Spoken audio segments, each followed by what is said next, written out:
Welcome, folks, to Crypto News Global. I'm your host, Nick Toka. On today's show, Coinbase calls on USGov to allow banks to enter the crypto market. Also, ARK Invest says Bitcoin on track to meet the 2030 price target. And our feature story of today is the Bitcoin Reserve Review is a top priority for Trump administration, says crypto czar David Sachs. All this and so much more on today's show.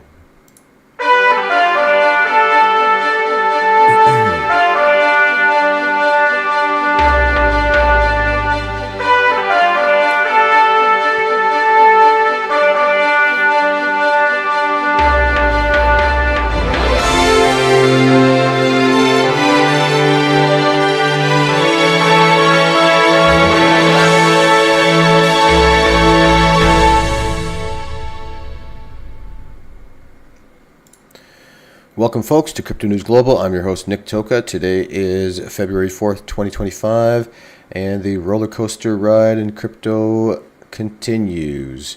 As I wouldn't say the trade wars are over, I would say the North American trade wars are on hold, and the world biggest economies are now at battle between China and the U.S., both imposing tariffs on each other, and this surely has a fair amount to do with crypto and the entire market in the red today. Let's get right into our market watch and look at that a little further in our Bitcoin technical analysis. So we see Bitcoin is down. It started up about going sideways, but throughout the day it's slowly decreased in value here. A little bearish for the day. Currently down 3.5% at 98,000. Ethereum down 4% at 27.26. Solana down 5.5% at 206 and change. XRP down 8% at $2.50. Doge down 8% at 26 cents currently. Let's get a better perspective in our crypto bubbles view here. And we see across the entire industry, everything is slightly in the red. And everything's in the red almost evenly, about between 5 and 10% down. We've got Hex up down 14% is the biggest loser. Trump down 11%. Jasmine down 10%. But everything else pretty much down about between 4 and 8%, we'll call it. Zooming out on the weekly, we have, again, most things in the red. The Trump coin is the big loser of the week, down 37%. Move down 27%. Bonk 23%. Near Protocol down 22%. Python 25%, Ethereum Classic 18%. Only three things in the green. The XCN up 8%, OM up 31%, Hype up 10%, and DEX up 7%. And let's zoom out to the monthly to maybe get some more bullish views here. And again, for the monthly, not much happening in the green, more of a bearish outlook, about 95% in the red, and only a few coins, including XCN, in the green, up 950%, DEX up 22%, OM 50%, XMR up 10%, and most other known coins are definitely down for the month. Let's go into our crypto market cap. Currently, we have Bitcoin at $1.939 trillion, down again about 3.5% of the day. Ethereum at 328 billion market cap. XRP at 145 billion. Solana 100 billion even. Doge at 39 billion, Cardano at 26 billion, Tron at 19 billion to wrap up the top 10. Looking at the crypto market on a whole, we have a total market cap of 3.16 trillion, of which Bitcoin holds 61.5% of that total market cap. Ethereum at 10.4% of the total market cap, XRP at 4.58%, and Solana at 3.17%. Currently, in our Crypto Fear and Greed Index, we have 54 as a neutral. Yesterday was 72 in greed. Last week was 72 in greed. Oddly enough, 2 days ago we had a 44 in it was neutral as well. And the very next day we saw that pump. Excuse me, which the negotiation of the delay on the tariffs had a lot to do with that. But again, here we are in neutral. And there are approximately 1,200 days until the next Bitcoin halving in 2028. And there's 167,662 blocks left to mine until that time. And until the year 2140, we have 1,180,194 coins left to mine in the Bitcoin sphere. In our total market cap by organizations, we have gold at 19.3 trillion, still in the number one spot. Apple at number 2, 3.5 trillion. Microsoft number 3, 3 trillion even. Nvidia 2.9 trillion. Amazon 2.5 trillion. Google 2.5. Bitcoin 1.9 trillion. Excuse me. Silver 1.8 trillion. Saudi Aramco holding up the number 9 spot at 1.787 trillion. And Facebook Meta at 1.784. So close. Looks like 300 million behind Saudi Aramco. And you can currently get 1,014 Satoshis for 1 fiat US dollar. And our current US debt clock is up 5 billion from yesterday. Currently at 36,439,100,000,000, which equals to 107,108 per citizen, or 323,046 per taxpayer. So we definitely see that the tariffs still are a little bit of a gloom in the markets. Everybody's kind of getting spooked by that. Again, when looking at a macro sense, this is something that's going to come and go. I'm sure there is going to be some kind of negotiations that happen, and then everybody's going to be even happier than they were before, with a great deal on all fronts, including between U.S., China, including U.S., Canada, Mexico. It just needs to be kind of worked out, negotiated in a peaceful way, and this will definitely come in time, and we might be surprised it might come faster than we think, and then sky's the limit, I believe, in the crypto sphere. We have locally in the U.S., definitely there's calls for the U.S. government to make some changes for crypto, including Coinbase, who is calling on the U.S. government to allow banks to enter the crypto market. Coinbase is urging U.S. banking regulators to allow banks to offer cryptocurrency services, including trading and custody. The crypto exchange argued that current regulations create unnecessary hurdles preventing banks from fully entering the digital asset market, including, according to Bloomberg. In a letter to the Office of the Comptroller of the Currency, the Federal Reserve, and the Federal Deposit Insurance Corporation, FDIC, Coinbase called for changes that would make it easier for banks to partner with crypto firms. U.S. banks need extra approval to engage with crypto. Specifically, Coinbase asked OCC to withdraw a policy that it says imposes an extra layer of approval for banks looking to engage in crypto-related activity. It also urged the Federal Reserve and FDIC to confirm that banks under their supervision can both offer and outsource crypto services. So the FDIC is basically insurance, government insurance on your money, the same way if you have money in your bank, you're insured up to a certain amount. I believe it's $100,000 are insured. It used to be 60, and I think they upped it to 100 now. And that is, of course, per branch. It's not per institution.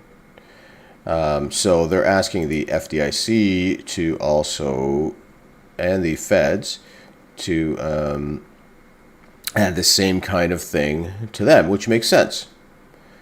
Certainly, the banks aren't going to be offering, some shit coin or fart coin or something.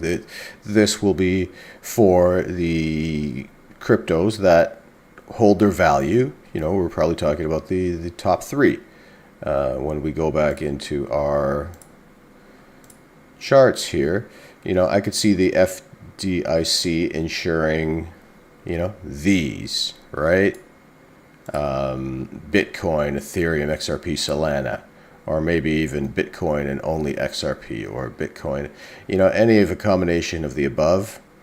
They act a lot more like a traditional asset or stock, and the market cap certainly is enough to hold its own, and more than many of the corporations on the stock markets. Even if you go down as far as Solana, 100 billion, there's not that many companies that have a 100 billion market cap.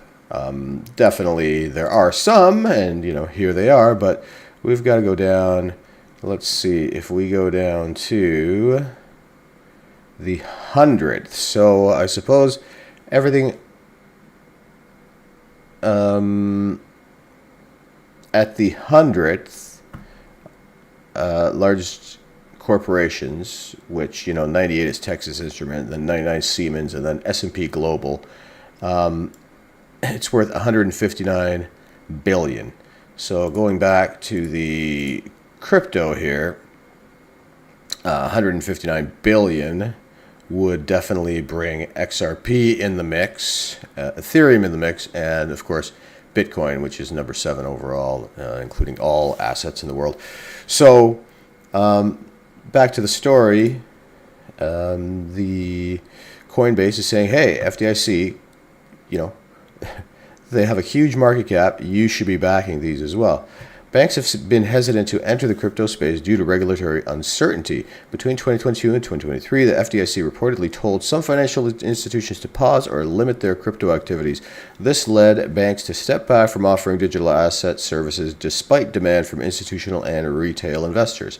Right, so people with money are saying, hey, excuse me, Mr. Bank, I want to be able to buy, Bitcoin through your bank. Can you do this? And they're effectively saying no.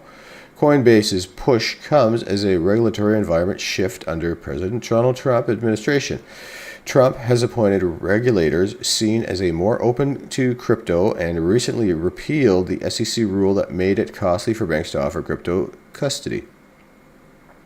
The timing of Coinbase's letter is notable of the Senate Banking Committee prepares for a hearing on debunking the practice of cutting off financial services to certain industries, including crypto. Coinbase has long argued that restrictive banking policies make it difficult for crypto firms to access traditional financial services. Coinbase's request is backed by 3 major law firms which argue that current laws already permit banks to engage with crypto firms. The OCC and FDIC declined to comment, and the Federal Reserve has not yet responded. So they're going to battle here, and they're bringing in 3 major law firms that are saying, banks, we need you to start offering crypto, and they're going up against the OCC and the FDIC. So excellent. So that would be the Office of the Controller of Currency of the Federal Reserve, and of course we know the Federal Deposit Insurance Corporation. So fantastic. Let's see what happens with these potential, certainly requests for now, but there's some, lawyers behind them as well saying, you guys need to do as you're told. And there's the committee meeting coming up. And certainly they'll be looking at that, and hopefully they come up with some good news. If they do, then expect that to be big news. I'll definitely be covering it, and we will expect a big pump in the crypto sphere. Speaking of pumping the crypto sphere, we have ARK Invest talking about staying on track to meet their 2030 price target.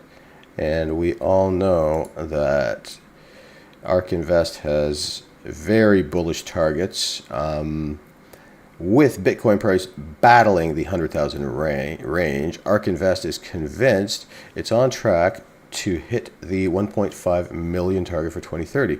I agree with that.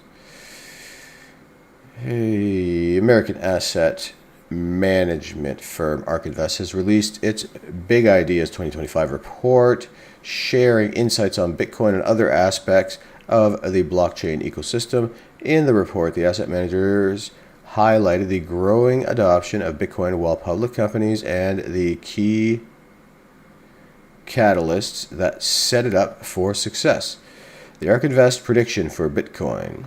According to the ETF Issuers Report, a total of 74 public companies now hold Bitcoin on their balance sheets. It's gone up quite a bit from one, eh? And that was the Michael Saylor, the man, starting in 2020. Now it's 74 public companies holding Bitcoin.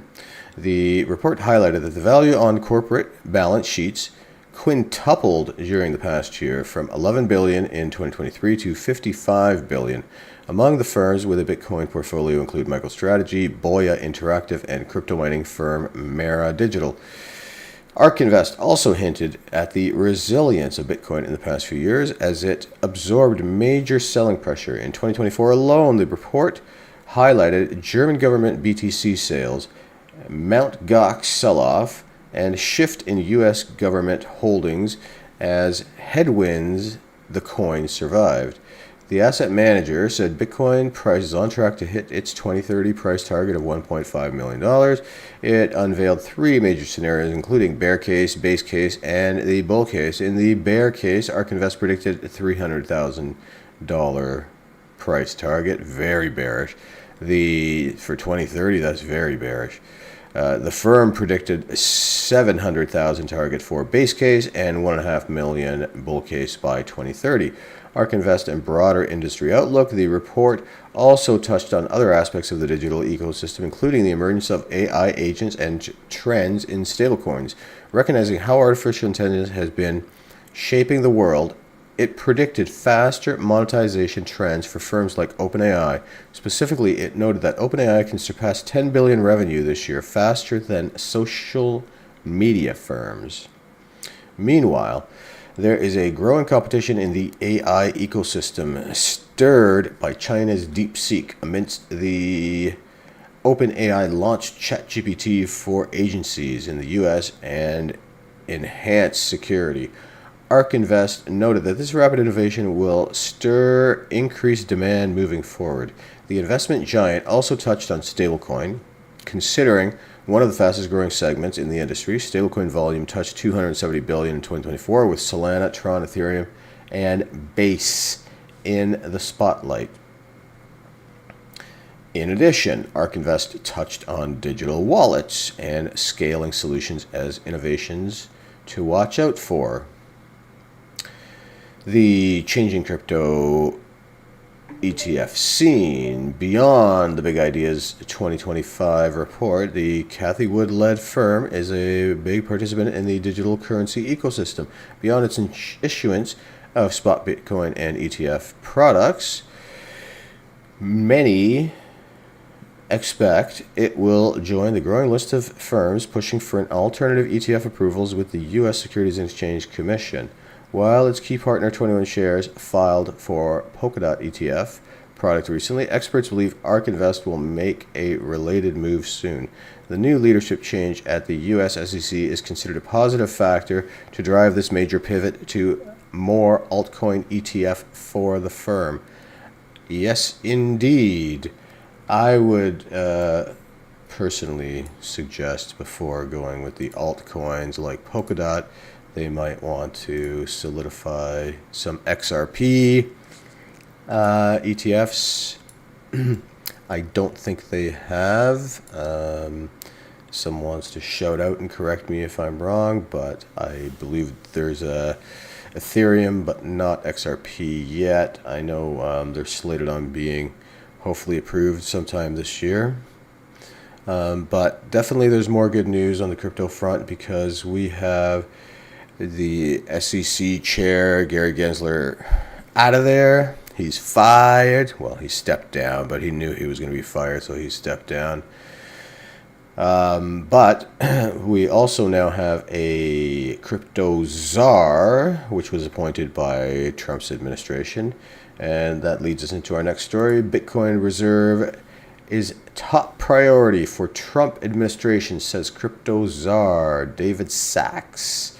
White House AI and crypto czar David Sachs says the review of potential Bitcoin reserve is a top priority for the Trump administration.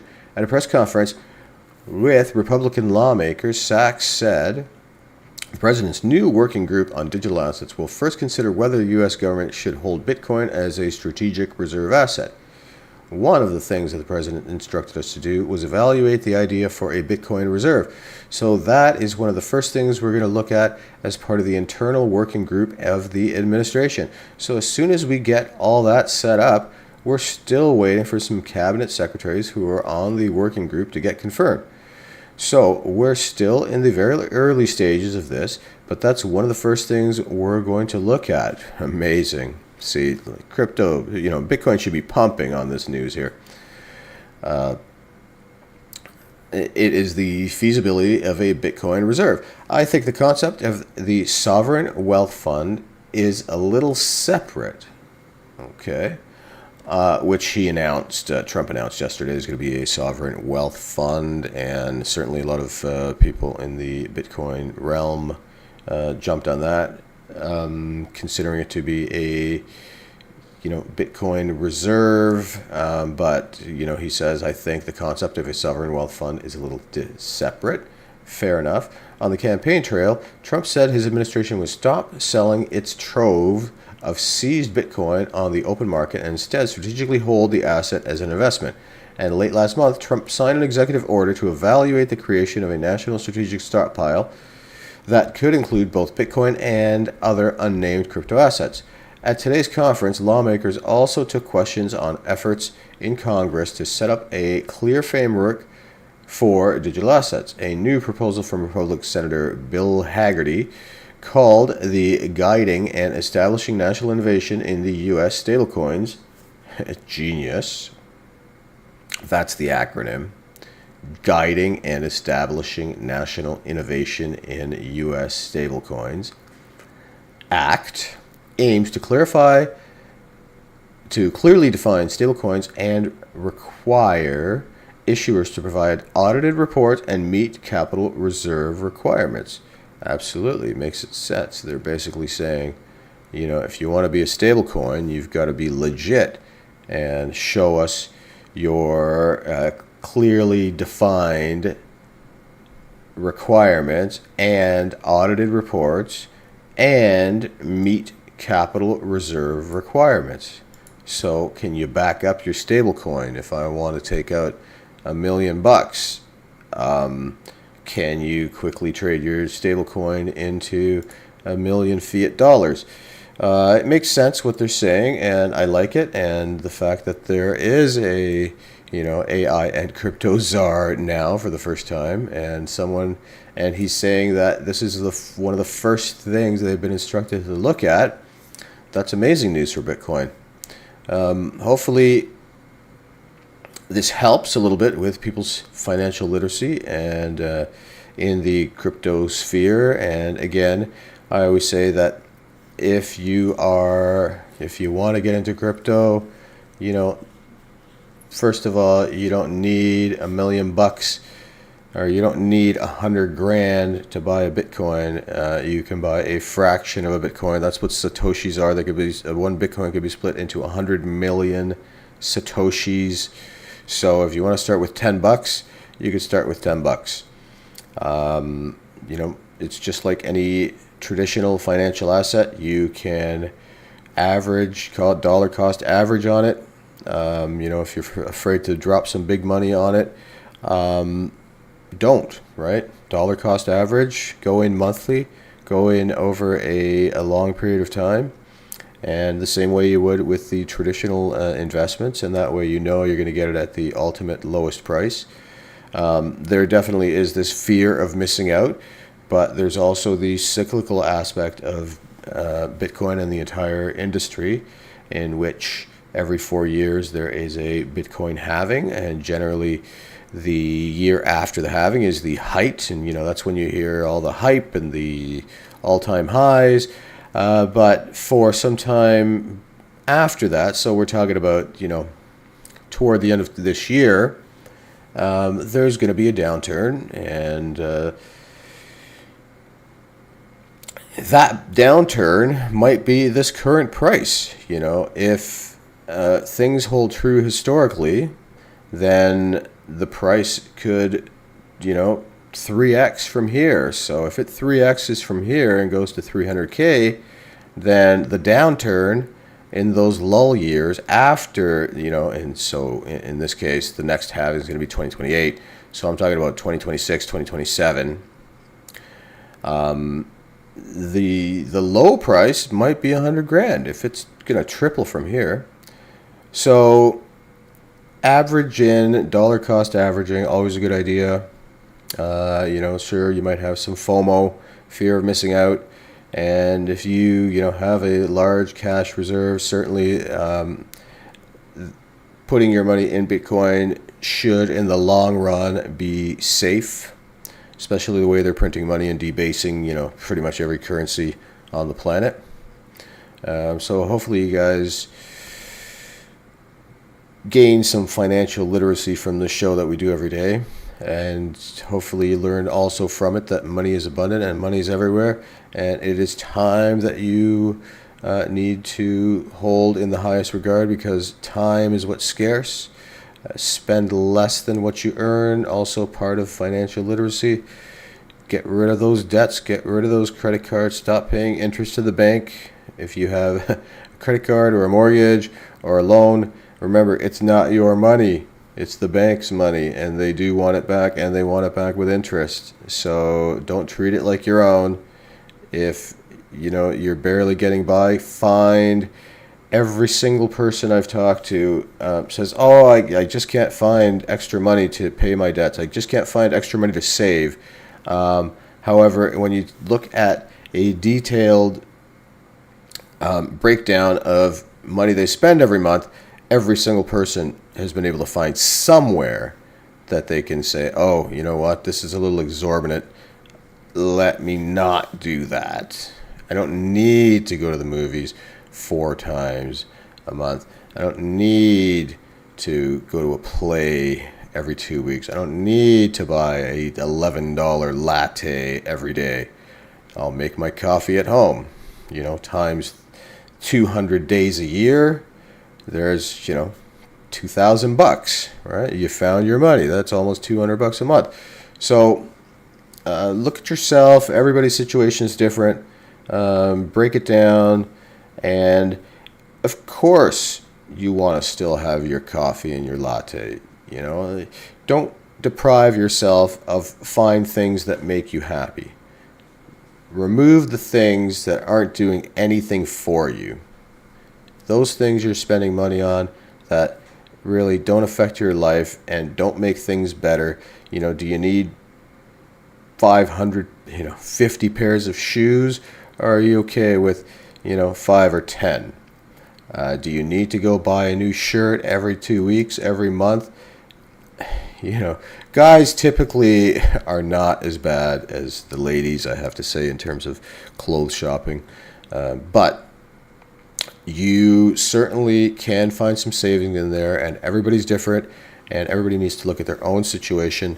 Nobody's going to be able to help you. This is something that you internally can look at, break it down, write it down, and once you write things on paper, it really helps you understand where this money is coming from, and where you can find where it's coming from. You can find places where you can take it and instead invest it. So start saving today. Start saving when you're young. Hopefully you can retire when you're 40 if you start saving when you're young. If you've got a great idea and you're holding on to it and you think that, it's not perfect yet, I need to wait till everything's perfect. Things are never going to be perfect. Start your idea today and things will slowly come together how you envision, but a little bit of work every day will finally get you there. It's not going to all happen on one day. Hopefully you guys have all found this stream enjoyable and you've gained a little bit of financial literacy. If you liked what you heard, please share, like, comment, and subscribe, and we will see you on the next stream, folks. Thanks for joining.